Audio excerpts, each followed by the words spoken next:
Olá, o programa Saiba Mais discute agora o combate aos crimes de colarinho branco no Brasil. E vamos conversar sobre isso com o advogado Antônio Rodrigo Machado. Olá, Rodrigo, muito obrigado por estar aqui conosco. Eu que agradeço, Guilherme. Antes de qualquer pergunta, eu vou lhe pedir um minutinho para a gente ver juntos uma reportagem sobre o assunto. Lei do Colarinho Branco é como ficou conhecida a Lei 7.492 de 1986, que trata dos crimes contra o sistema financeiro. A norma foi criada no governo José Sarney, diante da descoberta dos primeiros escândalos envolvendo dirigentes de bancos. A expressão crime do colarinho branco foi criada em 1939 por um sociólogo americano para identificar pessoas relevado status social que se aproveitam da profissão para praticar crimes. A lei pune, por exemplo, quem divulga informação falsa sobre instituição financeira, consegue financiamento por meio de fraude e aquele que realiza operação de câmbio não autorizada, com o objetivo de promover evasão de divisas. Nesses casos, a pena é de reclusão de 2 a 6 anos e multa. A Operação Lava Jato expôs uma rede de colarinho branco associada a políticos, agentes públicos e empresários. Um grande volume de recursos foi desviado dos cofres da Petrobras. Com o pagamento de propinas recebidas em troca de favores políticos, empresas de fachada foram criadas no Brasil e no exterior, simulando importações e movimentando assim recursos ilegais por operações de câmbio autorizadas pelo Banco Central. Doutor Antônio Rodrigo Machado, a gente acabou de ver que a lei do colarinho branco é ainda do governo José Sarney, lá na década de 80, há 31 anos. Quer dizer, isso é uma clara demonstração de que esse problema no Brasil não é de hoje. Aliás, não é nem da década de 80, é de muito antes, né? Digamos, estrutural. A estrutura da nossa democracia, da nossa recente democracia, demonstra que nós precisamos ainda avançar muito. Nós precisamos de altas doses de republicanismo ainda num país que está amadurecendo dentro das suas estruturas, das suas instituições democráticas. Nós temos na nossa história, na história do povo brasileiro, desde o Brasil colônia até hoje, uma confusão muito grande entre o que é patrimônio público e o que é patrimônio privado. Essa caracterização de corrupção como uma privatização de algo que é público é a privatização ilegal. Isso faz com que a gente possa, nas mais diferentes esferas da nossa vida social, a gente se ater à deficiência de políticas públicas, à deficiência do papel do Estado enquanto prestador de serviço público e atrelarmos isso à ausência de recursos também em razão da privatização ilegal de recursos públicos. Então, a corrupção está presente no dia a dia do brasileiro, não apenas na televisão, não apenas na mídia, mas também na ausência da prestação de serviço público de maior qualidade. Um médico, quando deixa de ir ao serviço por um motivo que não seja justificável legalmente, naquele momento ele está prejudicando a prestação de serviço público. E vem um questionamento, isso também não poderia ser considerado um ato de corrupção? Muitas vezes a gente aponta o dedo para os outros sem olhar para si próprio, né? Essa, me parece, é uma tônica da sociedade brasileira nesse aspecto, na questão da corrupção especificamente. Costuma-se apontar o dedo para o político, às vezes para o empresário e raramente para os seus pares, para alguém das suas relações. Exatamente. Por exemplo, a lei do colarinho branco, ela não é uma lei, como outras leis que nós vamos debater aqui hoje, conversar aqui hoje, que esteja voltada eminentemente para a classe política. A lei de colarinho branco, aprovada ainda na década de 80, ela está relacionada aos crimes financeiros, às instituições financeiras. Então, boa parte dos sujeitos ativos desses crimes, eles não vêm do mundo da política, mas sim do alto empresariado. Muitas vezes, transações que são feitas única e exclusivamente objetivando o lucro e muitas vezes colocando em risco ou até mesmo em prejuízo diversos cidadãos, como nós observamos na história do país com diversas instituições financeiras. Por exemplo, na Bahia, o Banco Econômico, o Banco Opportunity. Nós tivemos o caso do Banestado, que foi um dos casos de corrupção também bem graves em nosso país. Então, a lei do colarinho branco não é uma lei que vai tratar de crimes exclusivos da classe política, mas com a Operação Lava Jato, com as diversas operações que nós vivenciamos atualmente na nossa conjuntura, nós observamos que a criminalização da classe política faz com que, muitas vezes, o cidadão que comete atos de corrupção, que engana o Estado para a obtenção de uma vantagem financeira, é o mesmo cidadão que na fila do banco vai falar que esse país não aguenta mais a corrupção dos políticos. Então, a corrupção é a privatização ilegal de recursos públicos. Ela não é de exclusividade do deputado, do senador, do prefeito, do governador, de eventual presidente. A corrupção é, na verdade, um problema que atinge o Estado, independente de quem seja o beneficiário. A lei do colarinho branco dá conta do recado no que se refere exclusivamente aos crimes financeiros? Não. Nós temos uma série de leis no nosso país aprovadas ao longo das últimas décadas que se referem a delitos que se aproximariam daquilo que a gente chama, vamos chamar genericamente de corrupção. Nós temos crimes, a lei de crime de responsabilidade ainda da década de 50, nós temos a lei de transparência, nós temos a lei de improbidade administrativa, nós temos a lei, o Estatuto dos Servidores Públicos Federais, que trabalha com a corrupção no âmbito administrativo. Então, se um agente público ele comete um ato de corrupção, ele poderá também responder um processo administrativo disciplinar. Nós temos o Código Penal, que trabalha com dezenas de tipos penais relacionados à corrupção. A gente precisa de tanta lei assim, ou há redundância entre elas, ou precisa mesmo? Essa é uma pergunta mais do que inteligente, uma pergunta que vai além da nossa compreensão. Porque, ao mesmo tempo que nós temos uma legislação tão farta, como a que eu iniciei relatando aqui, nós temos a sociedade pedindo mais leis, pedindo penas mais duras. Só que, na verdade, a análise sobre a impunidade nos delitos relacionados à corrupção, ela precisa ser feita para além da questão normativa. Nós temos hoje uma estrutura da polícia, do Ministério Público, do Poder Judiciário, que garante uma análise, uma investigação profunda daqueles crimes cometidos contra a administração pública. Nós temos pessoal especializado, nós temos condições de trabalho que sejam condições que propiciam a eficiência, nós temos um Poder Judiciário que vai conseguir julgar essas ações num tempo razoável. Então, eu acho que a resposta não está na confecção de novas leis. As leis que aí existem já, elas dão conta de uma série de ilícitos, tanto em âmbito administrativo, em âmbito civil, quanto em âmbito penal. Como eu disse para você no início da nossa conversa aqui, nós tivemos algumas leis recentes que foram aprovadas nos últimos 3, 4 anos, que sequer tiveram seus institutos ainda implementados. Por exemplo, em 2013 foram aprovadas 2 leis muito importantes no combate à corrupção, que foi a Lei de Corrupção das Pessoas Jurídicas, ou a propalada Lei Anticorrupção, e também a Lei de Combate às Organizações Criminosas. A Lei de Combate às Organizações Criminosas, para que a sociedade possa compreender de forma mais limpa, mais fácil, é a lei que trouxe, entre outros institutos, o Instituto da Delação Premiada. A delação premiada hoje é o foco da investigação na Lava Jato e em diversas outras operações da Polícia Federal em conjunto com o Ministério Público Federal. Só que a delação premiada ainda está, digamos assim, ainda está sendo analisada pelo Poder Judiciário. Não existe, por exemplo, uma regulamentação da fase de negociação. Como se inicia, como se desenvolve aquele que comete um crime que pretende delatar os seus parceiros, pretende levar até o Ministério Público as demais provas daquele crime que está sendo cometido. Na Lei Anticorrupção temos o acordo de leniência, um instituto que foi implementado normativamente, mas que ainda não conseguiu sair do papel. Nós não temos ainda nenhum acordo de leniência relevante firmado no nosso país. Vamos explicar melhor o que é o acordo de leniência? Vamos. Todo mundo já conhece a delação premiada. Paralelamente à delação premiada, o acordo de leniência é a delação premiada da empresa.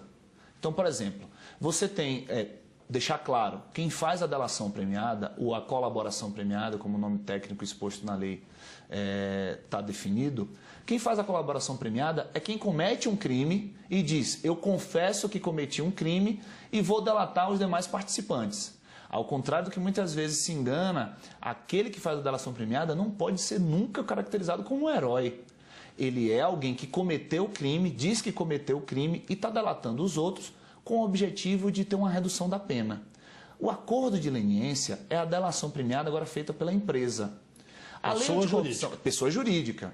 A lei anticorrupção, ela traz a responsabilidade da empresa. Então, por exemplo, se uma determinada empresa fraudou uma licitação, cometeu algum ilícito contra a administração pública, aquilo que a lei anticorrupção chama de ato lesivo à administração pública, essa empresa, se ela cometeu esse ilícito através de um representante seu, ainda que a alta direção da empresa, ainda que os sócios da empresa não tinham ciência daquele ato ilícito que estava sendo cometido, a empresa vai ser responsabilizada.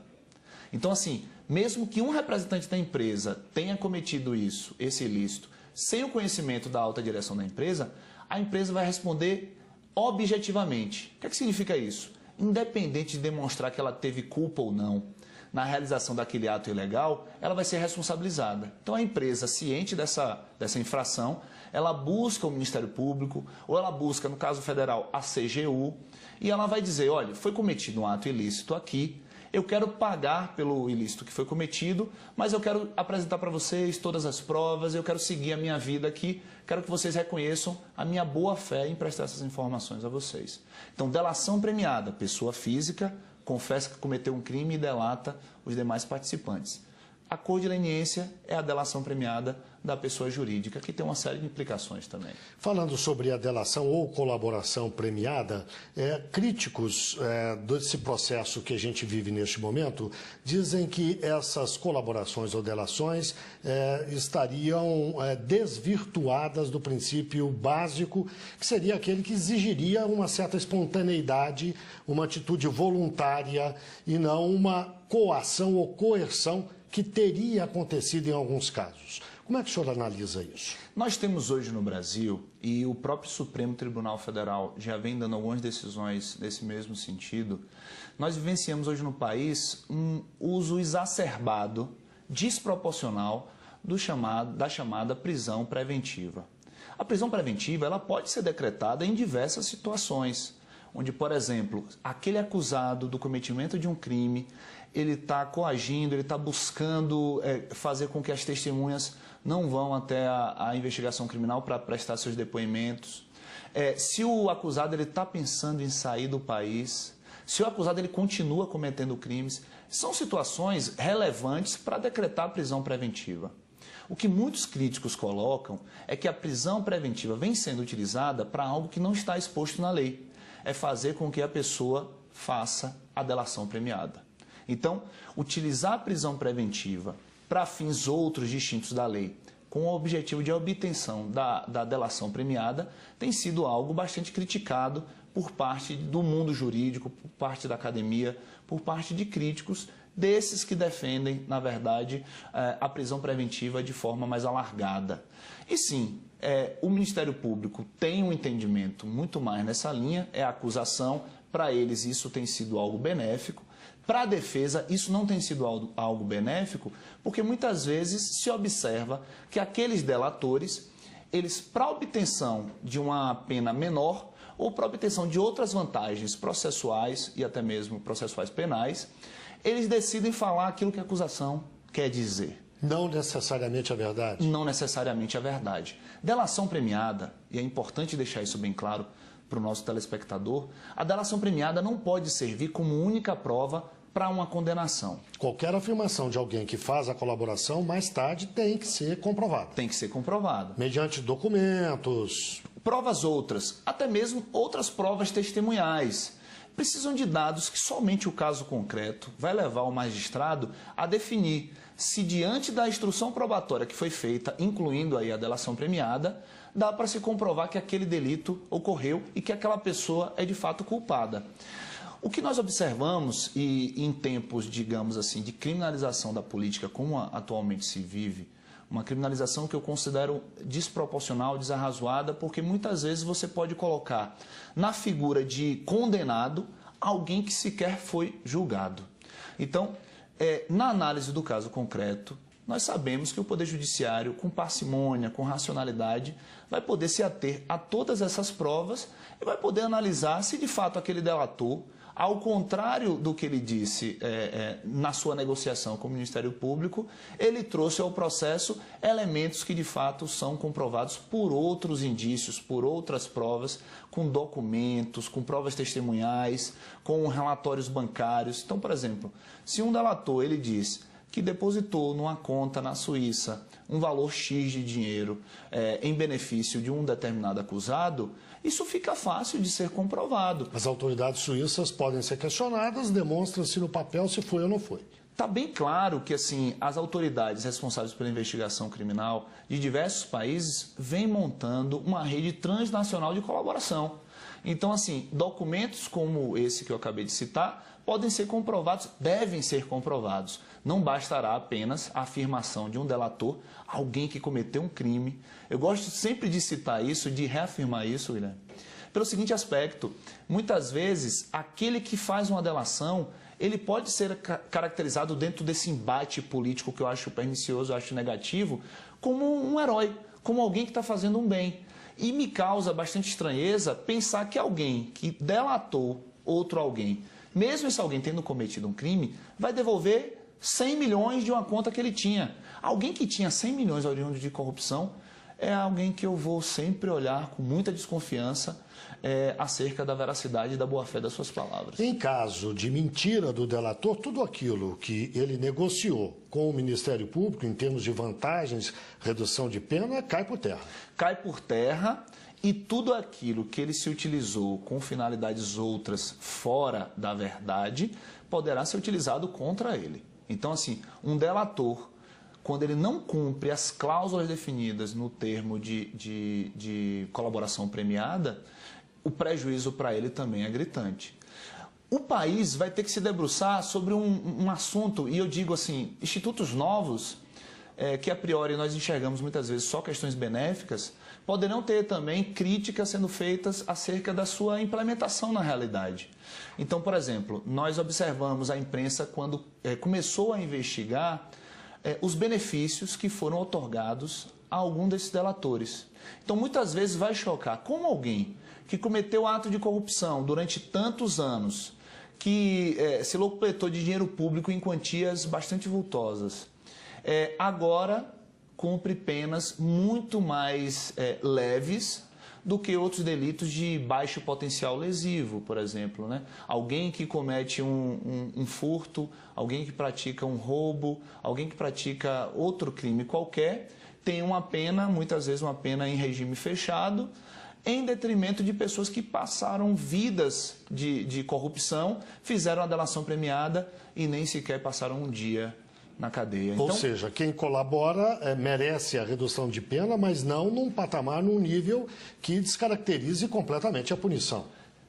Do ponto de vista da criminologia, são aspectos que precisaram ser investigados pelo mundo jurídico brasileiro. Não dá para a gente cravar se é correto, se está errado, se tem que ser um patamar mais firme ou um patamar mais leve. O que eu quero dizer são questões novas que o mundo jurídico brasileiro vai ter que se debruçar. São inovações, né? Como é que o direito internacional lida, as experiências mundo afora lidam com isso? Olha, por exemplo, nos Estados Unidos, o nível de negociação por parte dos detentores da ação penal, do Ministério Público, digamos assim, nos Estados Unidos, o nível de negociação que é permitido ao Ministério Público, aos acusadores de lá, é muito maior do que no sistema brasileiro. Nós temos aqui a delação premiada como uma inovação em termos de negociação do titular da ação penal. Porque, verificamos, muito embora a Lei 12.850, que é a lei que traz o Instituto da Colaboração Premiada, ela delegue a possibilidade da delação premiada ser feita também com um delegado de polícia, a própria Procuradoria-Geral da República entende de forma diferente e já ajuizou uma ação declaratória de inconstitucionalidade contra a permissão normativa do delegado de polícia firmar acordo de delação premiada. Só o Ministério Público poderia, na visão da Procuradoria. A PGR entende que somente eles, e tem um argumento que eu considero um argumento interessante. Só pode negociar aquele que é detentor do direito. Só pode ajuizar a ação penal ou não ajuizar a ação penal o próprio Ministério Público. Então, assim, essa fase de negociação é algo que eu diria discricionário, porque a obrigação é a ação penal. Se você comete um delito e a investigação consegue caracterizar que aquele delito foi cometido e que você é o autor daquele delito, o normal, o cenário comum é a proposição da ação penal. Concorda comigo? Sim. A exceção vai ser a delação premiada. Então, por exemplo, se um determinado criminoso, chefe de uma quadrilha, chefe de uma organização criminosa, ele comete crimes ao longo dos últimos 10 anos, se descobre boa parte desses crimes, ele vira para o Ministério Público e diz: eu quero fazer uma delação premiada. O Ministério Público já tem provas suficientes para a ação penal. O Ministério Público vai dizer assim: não, eu não quero fazer uma delação premiada, eu não quero negociar com você. Eu vou ajuizar a ação penal porque eu consigo provar vários dos seus crimes. Mas o Ministério Público também pode pensar o seguinte: o que é que você vai trazer de novo? Aí ele vai dizer: não, eu não quero falar da minha organização criminosa, mas eu tive contato com outras organizações criminosas, eu tive contato com pessoas na polícia, eu tive contato com políticos, eu tive contato com outros empresários. Aí, veja, aquele mesmo criminoso que queria fazer uma delação premiada, no primeiro momento o Ministério Público disse não. No segundo momento o Ministério Público pode vir a dizer sim. Então é algo discricionário, vai depender muito do crime que está sendo investigado, do tamanho da organização criminosa, da percepção de provas que o próprio Ministério Público venha a ter. É algo negociável, é algo discricionário, só o caso concreto. E os procuradores, o Ministério Público, o representante do Ministério Público que estiver atuando no caso é que vai poder dizer qual o caminho que ele vai preferir seguir. Rodrigo, você é advogado e milita numa comissão da OAB do Distrito Federal que trata de corrupção, não é isso? Que trabalho exatamente vocês fazem lá? Na verdade, a Ordem dos Advogados do Brasil ela tem duas tarefas precípuas, duas tarefas muito importantes. A primeira delas é defender a sociedade civil organizada. A OAB teve papel importantíssimo na democratização do nosso país e ela digamos assim, é a guardiã de diversos interesses e direitos difusos da nossa sociedade. Nesse primeiro papel, vai além do segundo papel, que é o papel da defesa da advocacia. Tem um tema que se mistura entre o primeiro papel, defesa da sociedade e defesa da advocacia, que é a defesa das garantias, da ampla defesa, do contraditório, é a defesa da defesa, digamos assim. E dentro desse aspecto, trabalhar com a legislação anticorrupção, a nossa comissão se chama Comissão de Legislação Anticorrupção e Compliance, nós estabelecemos diversos mecanismos para que o advogado e a sociedade possam entender melhor como funciona o sistema de combate à corrupção no nosso país. Nós acompanhamos a transparência, entendendo que a transparência é o principal remédio contra a corrupção, seja nos órgãos do próprio Distrito Federal ou os órgãos federais aqui na nossa capital, e tentamos propor diversos projetos que possam ajudar ao desenvolvimento de um melhor sistema de combate à corrupção, atrelado ao respeito ao direito de defesa. O direito de defesa está preservado nesse contexto que nós estamos vendo, de radicalização política, inclusive? Não. Hoje, o direito de defesa vem sendo atacado diuturnamente, cotidianamente, porque as pessoas, muitas vezes, elas compreendem que o combate à corrupção pode ser feito independente dos meios, dos instrumentos que estão sendo utilizados. Então, nós verificamos, em diversos momentos, o advogado, a defesa, sendo colocado como algo pernicioso, como algo negativo, coisa que não é. A saída para momentos difíceis da nossa democracia, que nós observamos aqui hoje, não virá de fora do direito. Ela vai vir de dentro da lei. Então, o respeito à defesa, o respeito às garantias fundamentais é o único remédio que nós podemos nos utilizar para combater crimes. A Lava Jato, por exemplo, não é um problema. O problema é a corrupção, mas a Lava Jato contém problemas que precisam ser analisados pelos tribunais superiores, precisam ser analisados pelos advogados, pela comunidade jurídica como um todo. Nós estamos chocados com o nível de corrupção que tomou conta do nosso país. Na verdade, eu queria até retificar. Não é que tomou conta do nosso país, são as bases nas quais o nosso país construiu seu sistema político. Nós estamos vendo hoje algo que aconteceu, que acontecia e que provavelmente vai continuar acontecendo, espero que numa medida infinitamente menor, no sistema político do nosso país, tão carcomido, digamos assim, de transações negativas. Então isso nos assusta. E muitas vezes a população, ao observar todos esses escândalos cotidianamente, ela quer ver a prisão, ela quer ver o aumento de pena, ela quer ver muitas vezes até o linchamento público. Só que a gente precisa compreender que nessa esfera, alguns políticos, alguns cidadãos poderão ser acusados daquilo que não fizeram. Poderão ser condenados midiaticamente antes de existir um processo em que a sua defesa seja garantida. Então é muito importante, eu sei que é contra-majoritário nós dizermos isso, mas é muito importante a gente esperar antes do julgamento. Nós temos hoje as redes sociais que se transformaram em diversos tribunais. A partir de uma palavra, a partir de uma acusação, sem qualquer tipo de prova, uma vida toda pode ser jogada ao lixo. E é para isso que funciona, que existe o advogado. O advogado existe exatamente para, nesses momentos de tensão, de dificuldade, ele se levantar e tentar buscar a implementação da justiça, ainda que seja contra a maioria das pessoas. Porque o direito de defesa hoje pode fazer com que aquele que é o condenado, que é o criminoso, que é o corrupto, amanhã seja inocentado. Essa é a norma civilizatória, a norma universal das sociedades civilizadas. E é o principal princípio, digamos assim, do meu partido, que se chama Constituição Federal do Brasil. Esse deveria ser o partido de todos os brasileiros. A saída não é do direito, como diria o ministro Carlos Vaz Brito. A saída é pelo direito, é dentro do direito. Muito bem. O Saiba Mais conversou com o advogado Antônio Rodrigo Machado. Rodrigo, muito obrigado por ter conversado conosco.